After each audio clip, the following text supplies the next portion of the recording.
She interrupts you when you're sharing a story with your buddies over supper. It didn't happen that way. She corrects you in front of everyone, laughs, and rolls her eyes. There is silence at the table. Your face is burning. Everyone is observing. She's grinning because she just made you seem foolish. This is not a mishap. This isn't an error. This is a purposeful act of humiliation in public. Furthermore, it will keep happening until your dignity is completely gone if you don't know why it occurs or how to stop it. Allow me to explain what actually occurs when someone publicly humiliates you. It has nothing to do with the tale you told incorrectly or the error you made. It has to do with control, power, and the methodical eradication of your sense of value. And you won't allow it to happen again after you comprehend the psychology underlying it. The moment someone realizes you won't defend yourself, they begin to take advantage of your perceived weakness. For a shark, it's like blood in the sea. The first time you laugh off rudeness, take criticism in public without protesting, or allow someone to make fun of you without repercussions, everyone in the room has just heard you declare that you are safe to attack. You set yourself up for failure by saying, "I won't defend myself." At parties, my client's girlfriend would frequently make jokes about his money. "He can't afford that, I see. The breadwinner is me." While he died within, everyone would chuckle awkwardly. "Are you aware of the change?" The next night he stated, "Actually, that's private information, and I'd appreciate if you didn't share our finances with others." The joke ended right away when he finally demonstrated his bounds, not because she suddenly respected him. The dynamics of control and power in public humiliation are computed. Someone is doing more than just hurting you when they make fun of you in front of other people. For an audience, they are establishing supremacy.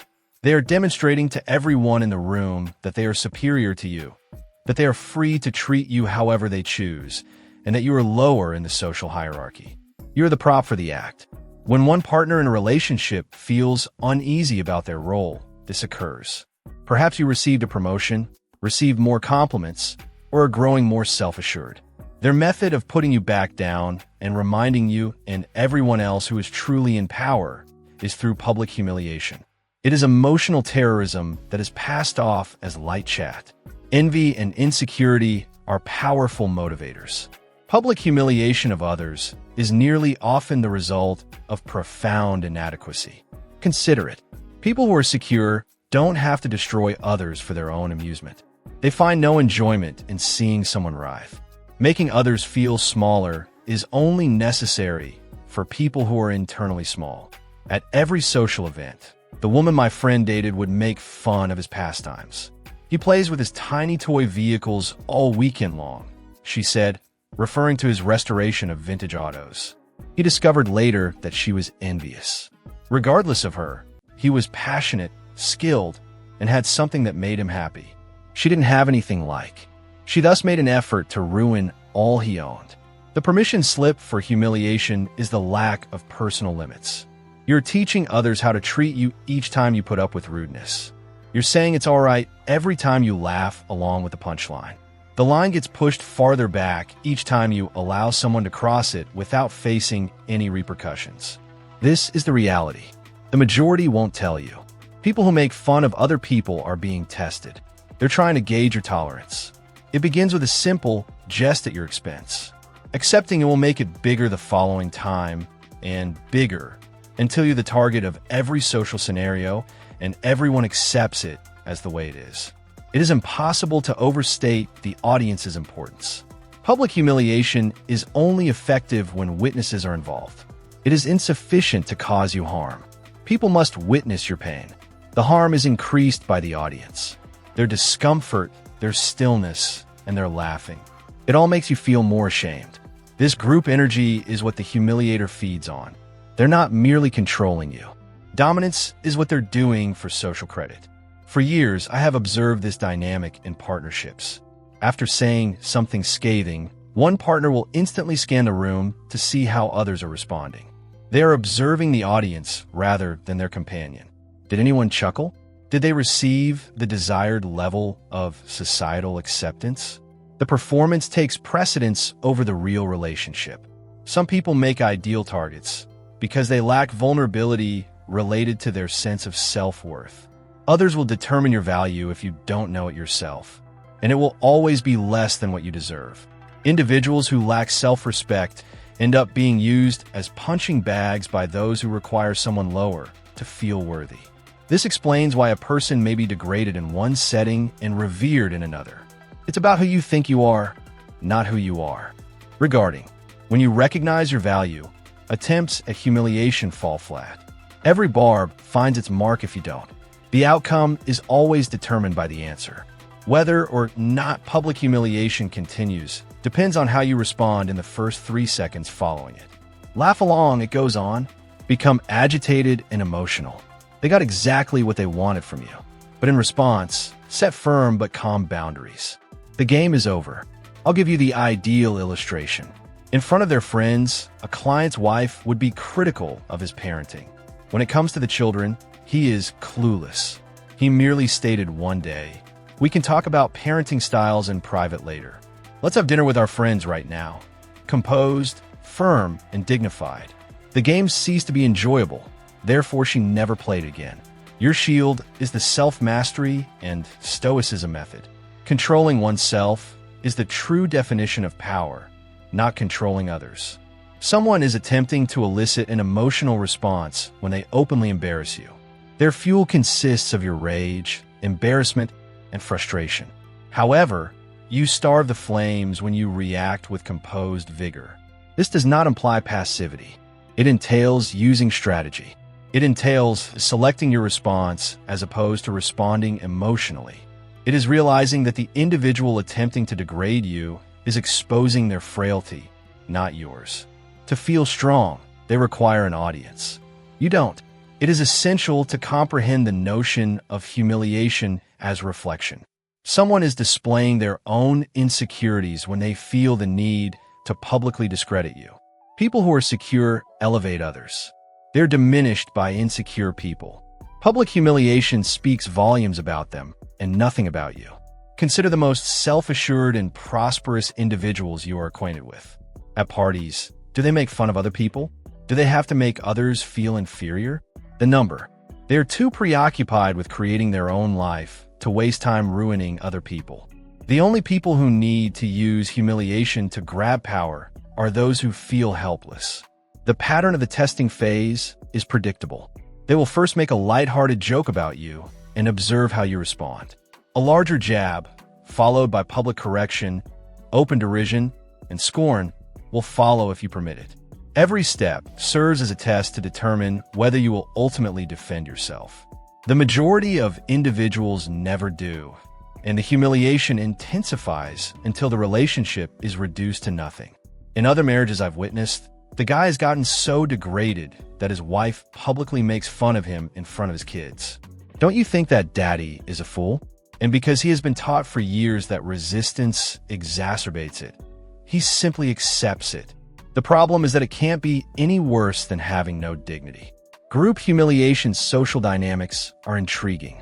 The dynamic of the entire group is altered when one individual publicly humiliates another. Others begin to view the victim as less important. They start to show them less deference. The social redistribution of value resulting from the humiliation impacts all subsequent interactions. For this reason, it's imperative to discontinue it right away. It is quite difficult to alter the perception of being the group punching bag once you have been established. Everyone grows accustomed to you playing that part. They anticipate it. They take part in it. Most people aren't ready for the enormous boundary assertion needed to break free. Another layer is added by the gender dynamics. There is frequently social acceptance for a woman publicly humiliating a male. Put him in his proper place, girl. It is necessary to take men down a peg. However, picture a male degrading a woman in the same manner in public. It's a whole other story. Public humiliation of women by men is made possible by this double standard. The element of emotional manipulation is complex. The humiliation is frequently followed by gaslighting. I was kidding. You're too delicate. You can't handle a joke? You start to wonder if you have the right to be angry because of this. You do. Being publicly humiliated is serious business. It's humor masquerading as aggression. What I refer to as status anxiety is the deeper psychological mechanism at play here. The act of public humiliation is used to restore perceived superiority when someone thinks that their place in a relationship or social group is in danger. It's especially prevalent when life circumstances shift. You gain confidence, make new friends, earn a raise, and lose weight. The new dynamic suddenly makes the person who was accustomed to the previous dynamic feel threatened. I saw a couple go through this, with the husband returning to school to earn his MBA. His wife's public presence rose in tandem with his intellectual and career development. He just learned that last week, she would say, interrupting his conversations about business principles. He still doesn't really comprehend it. She would accuse him of pretending to be someone he wasn't. The public criticisms grew more severe as you achieved greater success. Repeated public humiliation has a biological effect that alters your brain. Your amygdala, the fear center, gets hyperactive in social circumstances. Chronic stress physically causes your prefrontal cortex, which is in charge of confidence and logical thought, to shrink. You start to react traumatizingly to social situations. The simple thought of attending a group gathering causes your body to flood with cortisol. Understanding the workplace parallel is crucial. Colleagues who openly disparage you in meetings, as some partners do in social situations, will be seen to be engaging in workplace bullying and possibly unlawful harassment. However, we are expected to accept it as typical pair dynamics when it occurs in personal relationships. It's not typical. Abuse with an audience is what it is. This is made possible by a deep cultural conditioning process. Sitcoms, films, and social media have taught us that making fun of guys in public is not only acceptable, but also humorous. The naive male, the inept boyfriend, the clumsy husband. These tropes have normalized public masculine humiliation as entertainment. Some people actually believe they are being humorous when they are actually being nasty. The trend of relationship deterioration is predictable. A public humiliation causes a private grudge. Emotional disengagement is the result of private animosity. Relationships deteriorate when people retreat emotionally. The harm is catastrophic by the time the majority of men comprehend what is happening. Fear, resentment, and learned helplessness take the place of a lost love.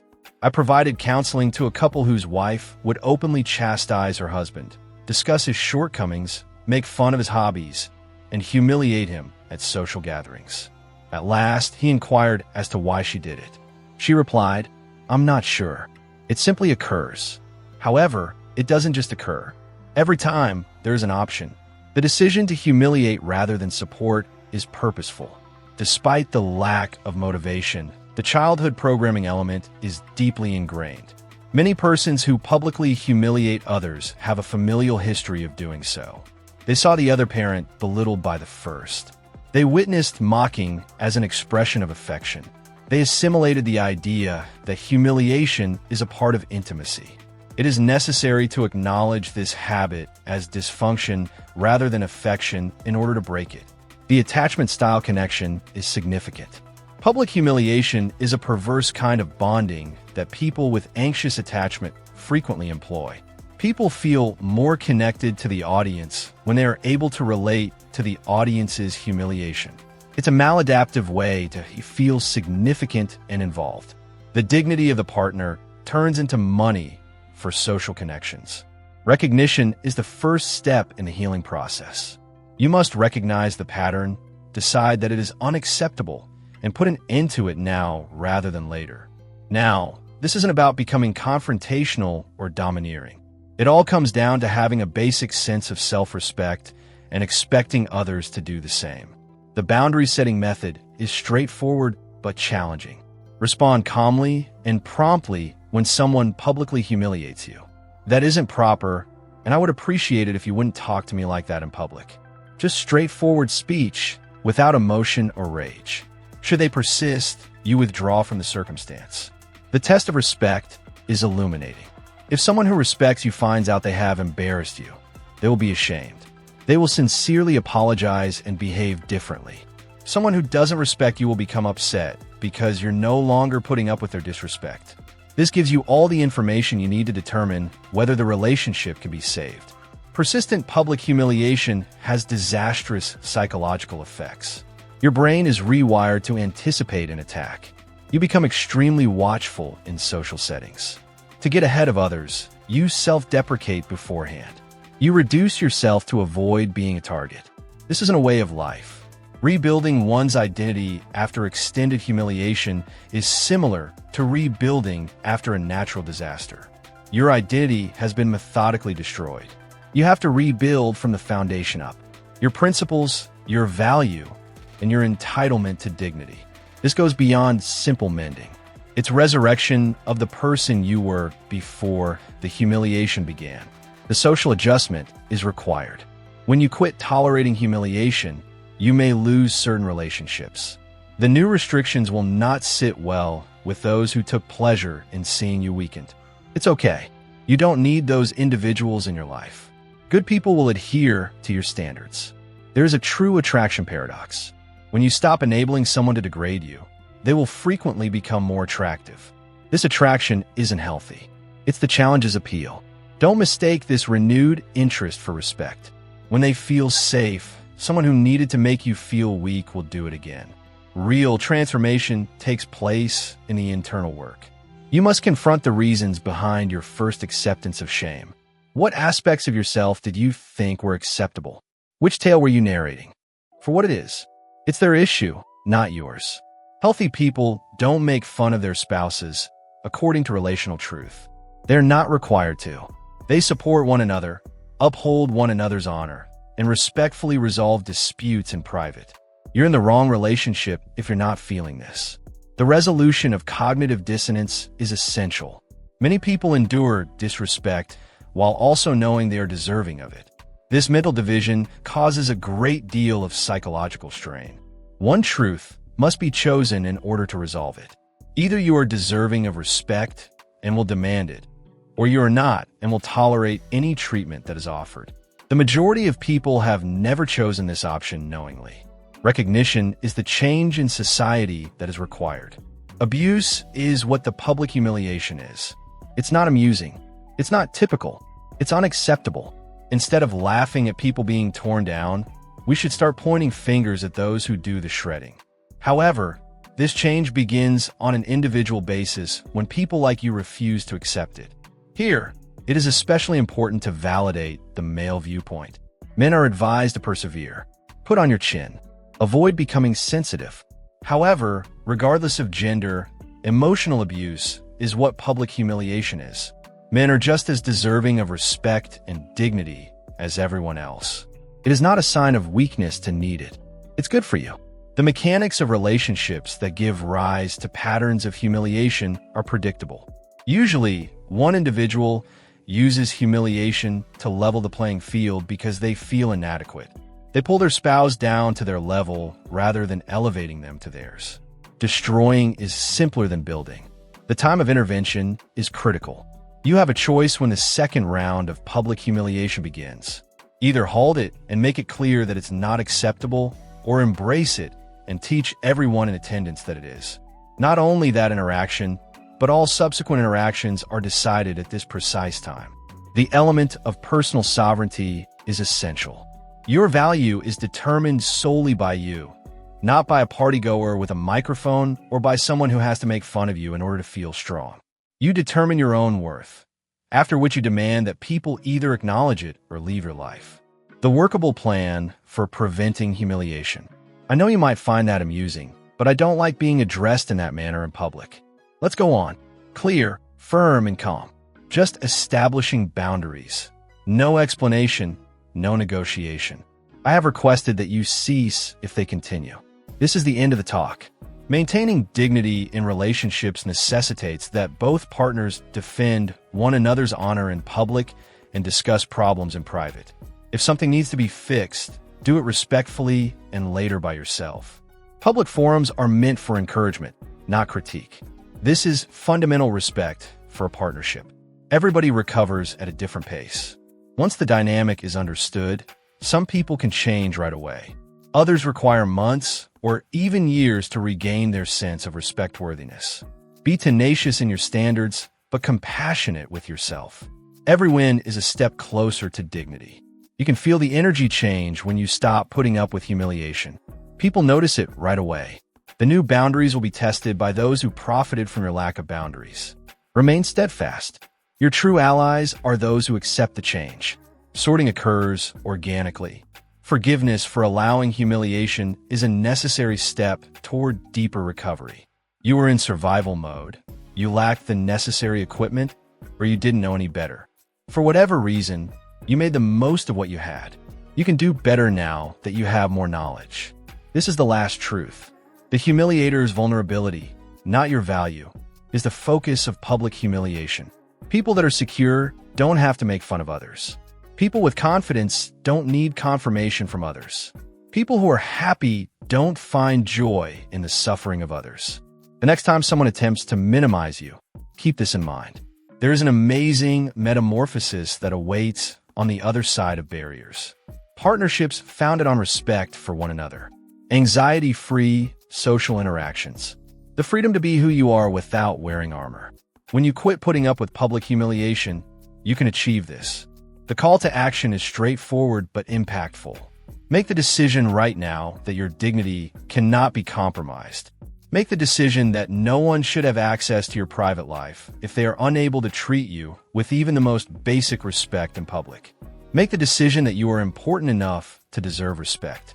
The takeaway for individuals who degrade others is that your actions show your insecurity rather than their insufficiency. Every time you publicly humiliate someone, you're telling the world that you're so little on the inside that you must stand on other people to feel tall. It's pitiful and transparent. I would like to hear from every one of you. Have you ever been humiliated in front of others in a relationship? How did you respond to it? When you established boundaries, what changed? Post your anecdotes in the comment section. Let's normalize males needing decency and respect. Let's be clear that humiliating in public is never appropriate, regardless of the perpetrator or the victim.